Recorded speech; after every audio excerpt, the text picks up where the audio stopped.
Good evening, ladies and gentlemen. Welcome to Fremont, California.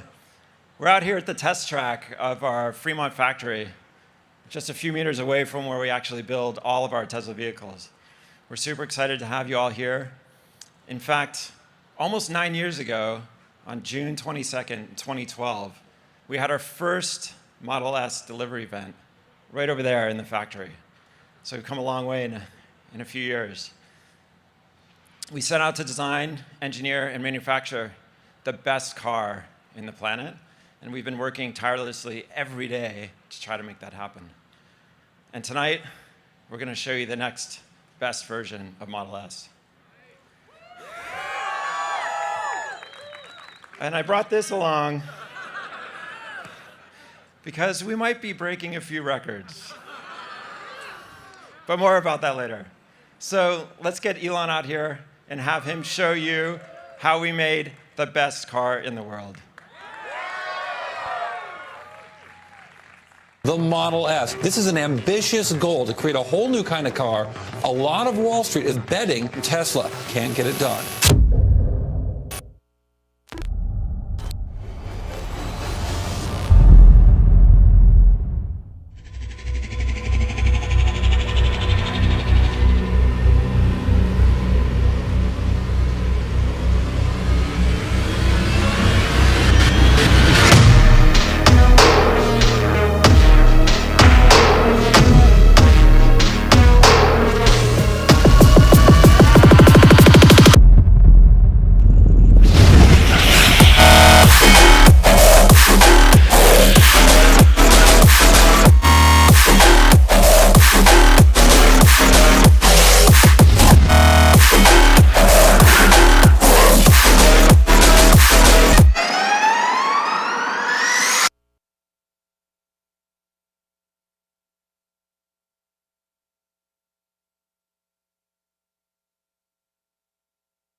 All right, thanks for coming and thanks for tuning in.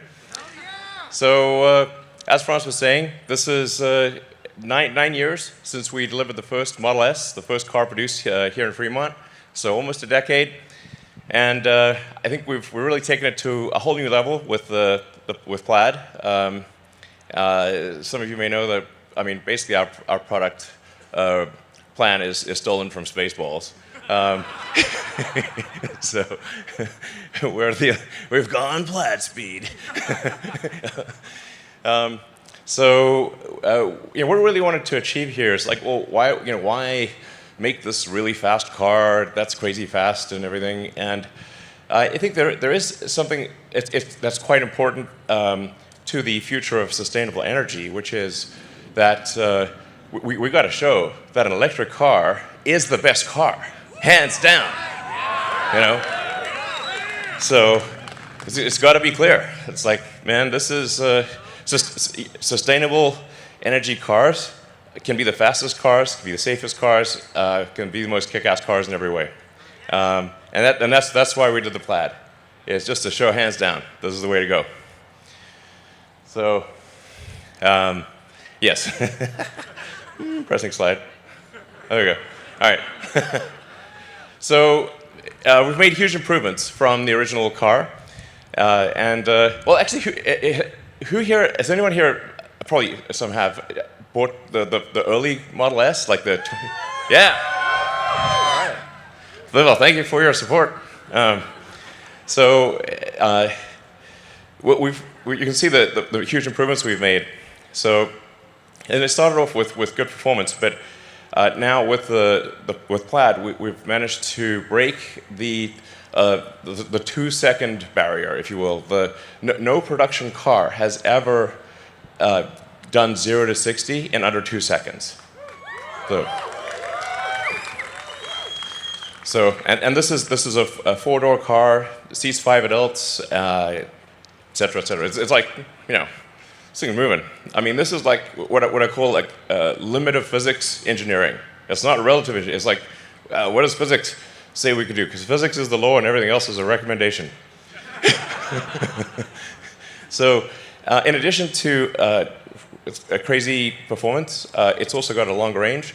Even with the tri-motor high performance, it's got almost a 400-mile range. And in the dual motor configuration, it's got a 412-mile range. So, 420, give or take. So, that joke will never end. So, and we've also improved the supercharging speed, so you can get 187 miles of range in 15 minutes. So.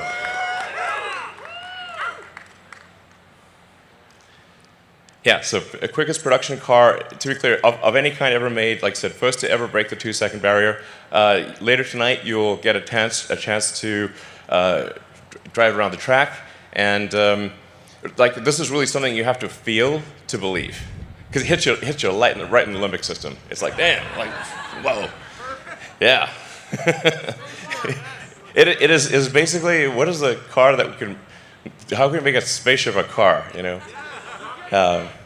So, hello. Let's see. Yep. And then in terms of additional stats, it's also the fastest production car to complete a quarter mile, so 9.23 seconds.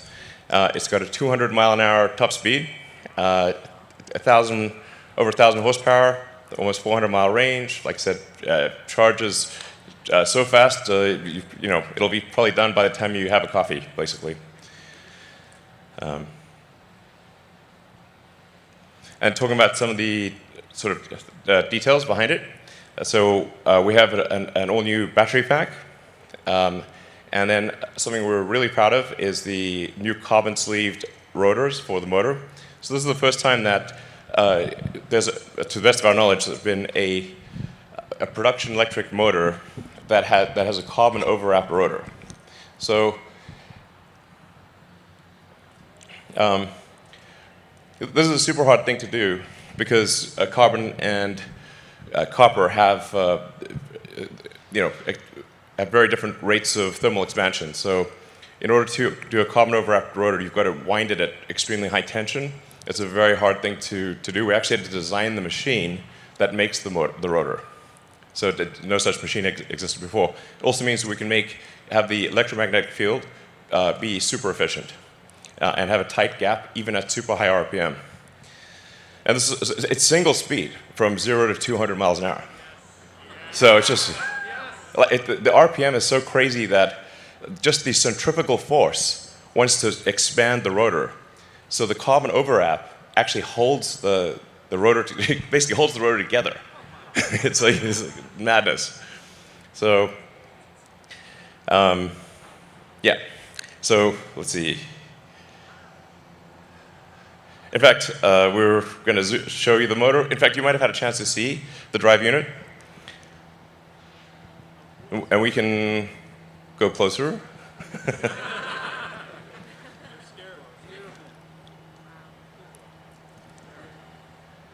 I mean, this is really an amazing work of engineering. Yeah.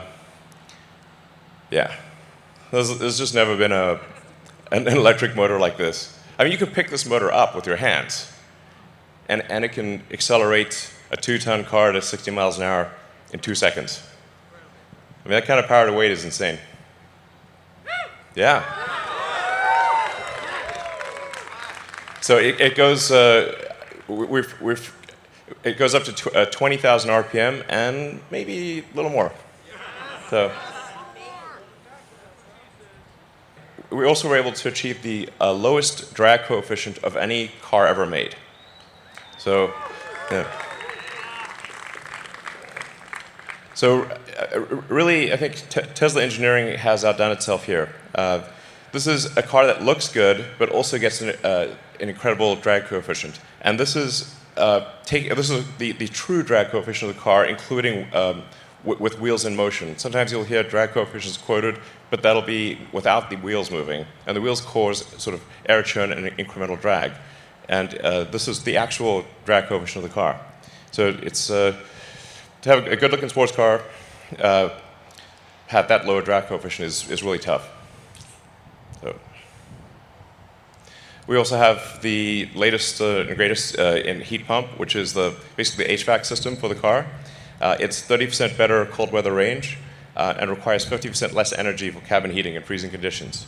Yeah, so you'll see very little degradation in cold weather. And the radiator is twice as big for heat rejection. So you'll be able to actually do back-to-back 0 to 60s, go on the track, just haul ass, and as you'll see tonight, this car is just going to do over and over again, and it doesn't get winded. I think we got to take this back to maybe the Nürburgring. See what happens. And then, of course, when we first delivered the Model S, there were no superchargers anywhere in the world. So back in 2012, no superchargers anywhere. Now there are 25,000 superchargers all around the world. So, we opened 30 just in the last week. And we're just going to keep going so that you can basically travel anywhere you want with peace of mind, super easy, keep increasing the power of the superchargers. We're 250 kilowatts. Obviously, that we'll start going to 280, 300, 350. Yeah. So. And then it's also engineered for maximum safety as well. So. In fact, this is designed to be our aspiration for this car. It still has to be tested by the US government, but we think we can get the lowest probability of injury of any car ever tested. So, in fact, these are the actual NHTSA probability of injuries numbers. All top 5 cars with the lowest probability of injuries ever tested, all 5 are Teslas. So I mean, with the Plaid Model S, what you have is a car that is faster than quicker than any sports car, and like faster than any Porsche, safer than any Volvo in the same car. That's insane. It's like yeah. So. And then the design, we've obviously made a lot of refinements to the exterior, and then we've completely redone the interior. So I think once you drive the new Model S, it really feels like you're driving the future. And other cars are going to, especially like non-Tesla cars, are going to feel very last century.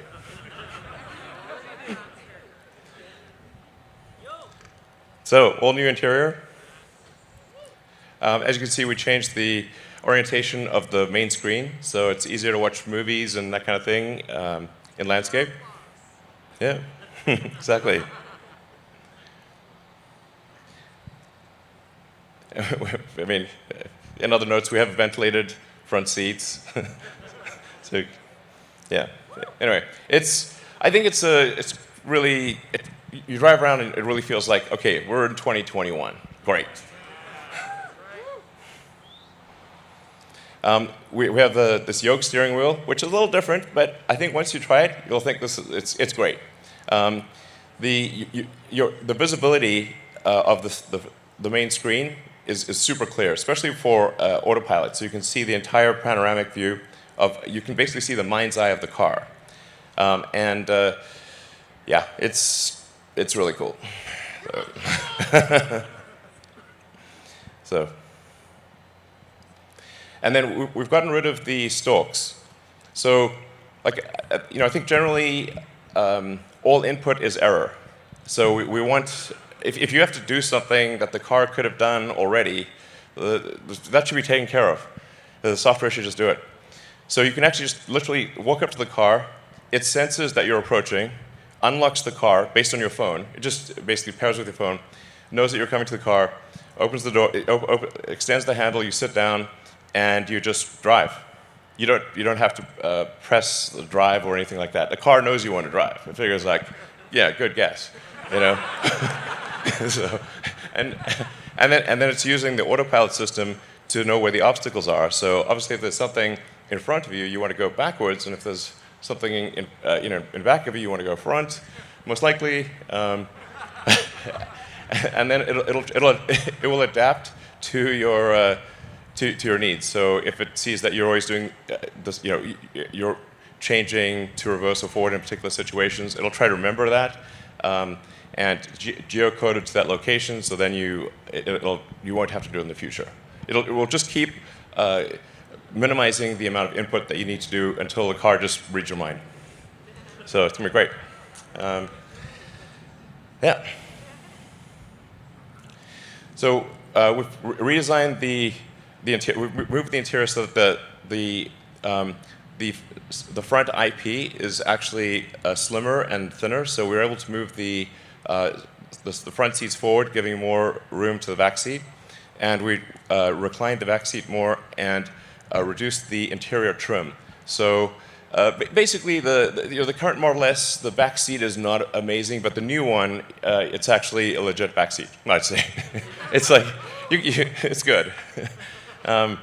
So you can. I think it's quite a comfortable back seat, and you've got also a rear screen, and you can control everything from the back. Yeah. So it's got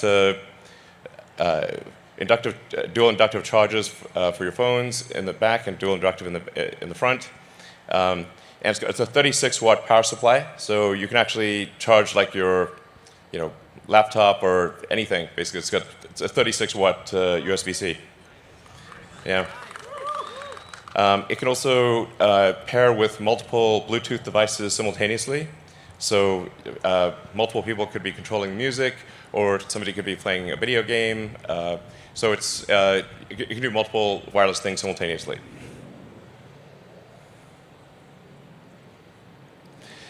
And then, similar to the Model 3 and Y, instead of having air vents, we use intersecting columns of air.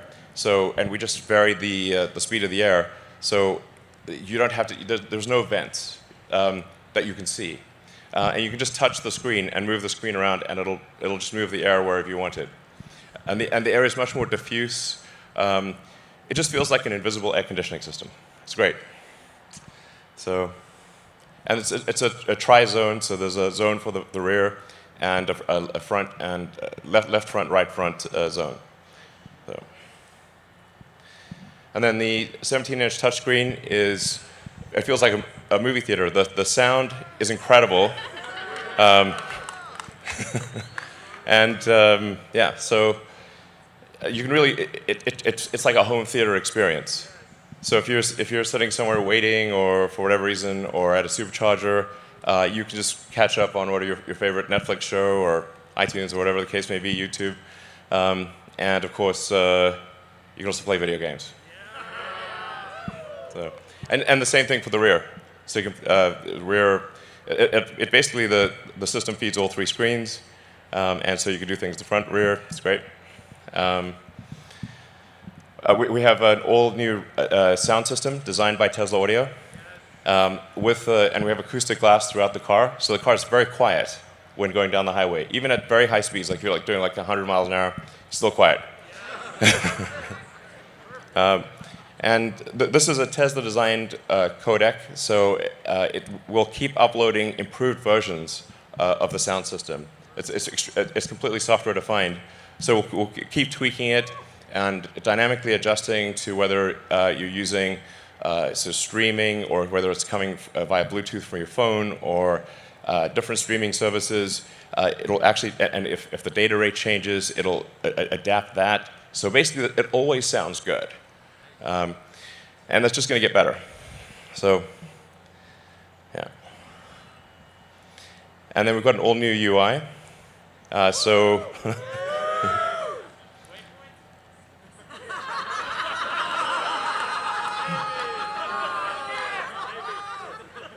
Really want waypoints.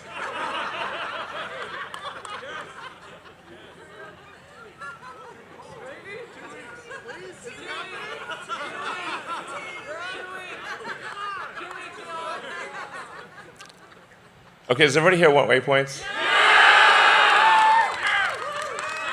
All right, fine, we'll do waypoints. God damn it. All right. 2 weeks. All right, we'll do waypoints, fine. But obviously, it also interfaces with your calendar. So if you just, basically, if you just get in the car and you just sort of swipe down from Navigate, you don't have to enter anything, just swipe down. The car will automatically figure out if you want to go to home, work, or what's on your calendar. So it'll default to calendar priority. And obviously, if you're at home and it's kind of a weekday or whatever, it assumes you're going to go to work. So you just swipe down, automatically navigates to work, and checks traffic and gives you an optimal route. So it's just like a nice little easy thing. And you can actually set it to automatically generate the most probable route. So you just get in, and it's going to guess what route you want, and you don't have to press anything. Yeah. So anyway, the UI is basically easy to move around, expand, contract, shift music to the left, to the right, and we're going to keep improving it. So it basically feels like a modern tablet or phone. And then it's not PS4, it's PS5. So I think there's never been a car that has state-of-the-art computing technology, state-of-the-art infotainment, where this is literally at the level of a PlayStation 5. So, yeah, I mean, if you think about the future where the car is often in autopilot or full self-driving mode, then entertainment is going to become increasingly important. So you're going to want to watch movies, play games, use the internet, just all the things you want to do if you're not driving. And this is actual PlayStation 5 level performance. So we're going to try to do a gaming demo.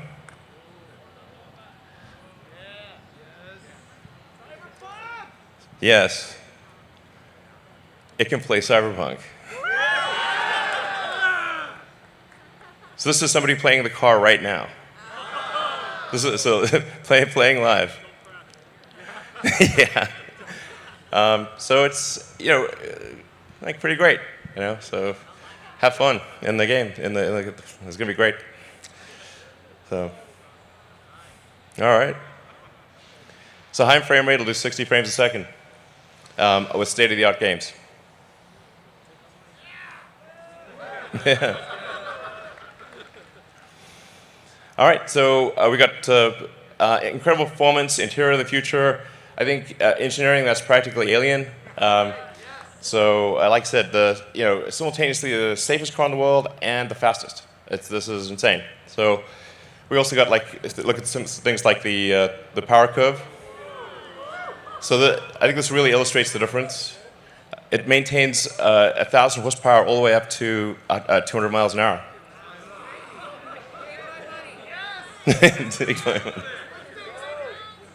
This car crushes. All right. So, yes. All right, and deliveries begin now. So we're in production. We're going to deliver the first 25 cars now, and then basically we should be at several hundred cars per week soon, and 1,000 cars a week probably next quarter. So please enjoy. We put a lot of work into this. I'd like to thank the incredible work of the Tesla engineering and production teams. My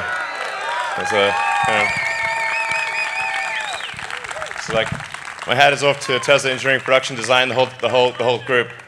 They put their heart and soul into this. So hope you enjoy it. So let's deliver some cars. All right.